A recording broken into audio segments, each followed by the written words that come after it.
అమ్మా అక్కడ శివలింగం ఉన్నది, అక్కడ శంకుల్లో అక్కడ పాల పోసేయండి. అక్కడ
ఓం నమ శివాయ, హర హర మహాదేవ, శంభో శంకర.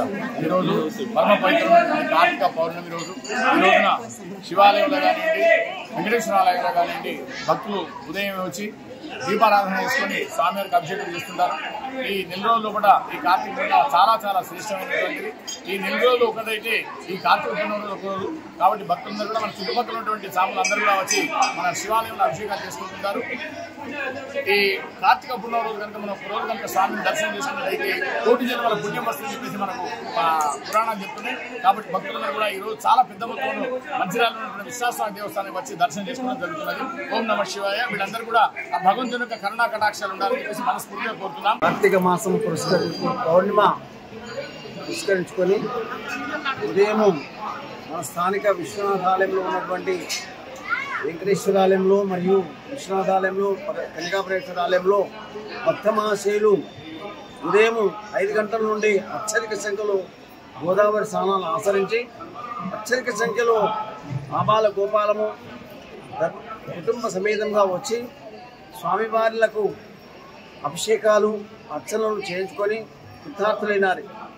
ఈ కార్తీక మాసం విశేషం ఏంటంటే ఎవరైతే హరిహరులకు అర్చనాది అభిషేకం చేయించుకుంటారో వారు శివ సాహిత్యము మరియు ఆ నారాయణ కృప విష్ణు సాహిత్యం పొందుతారని కార్తీక పురాణంలో ఉన్నది. కాబట్టి భక్త మహాశయులు ఇచ్చేసి స్వామివార్ల దర్శనాలను కావించుకొని తీర్థప్రసాదాలు మరియు అర్చనాలు అభిషేకాలు కావించుకొని కృతార్థులైనారు. అందరికీ కార్తీక పౌర్ణమి శుభాకాంక్షలు. ఈరోజు మేము విశ్వనాథ ఆలయంలో వచ్చి తెల్లవారుజామున ఇక్కడ పూజలు చేస్తున్నాము. ప్రతి సంవత్సరము ఇక్కడ ఈ గుడికి వచ్చి మేము దీపాలు ముట్టిస్తాము. సంవత్సరం మొత్తం కలిపి 365 భక్తులతో ఇక్కడ దీపం ముట్టిస్తున్నాం. ఇది చాలా విశిష్టంగా ఉంటుంది. ఇక్కడ అయ్యగారు చాలా బాగా పూజ నిర్వహిస్తారు. మేము వెంకటేశ్వర స్వామి ఆలయంలో పూజలు మరియు శివాలయంలో కూడా పూజలు చేస్తాము. అదేవిధంగా ఇక్కడ సౌకర్యాలు కూడా అన్ని గుళ్ళో బాగున్నాయి. విశ్వనాథ ఆలయంలో భక్తులకు ఎటువంటి ఇబ్బందులు కలగకుండా ఇక్కడ అన్ని ఏర్పాట్లు చేశారు.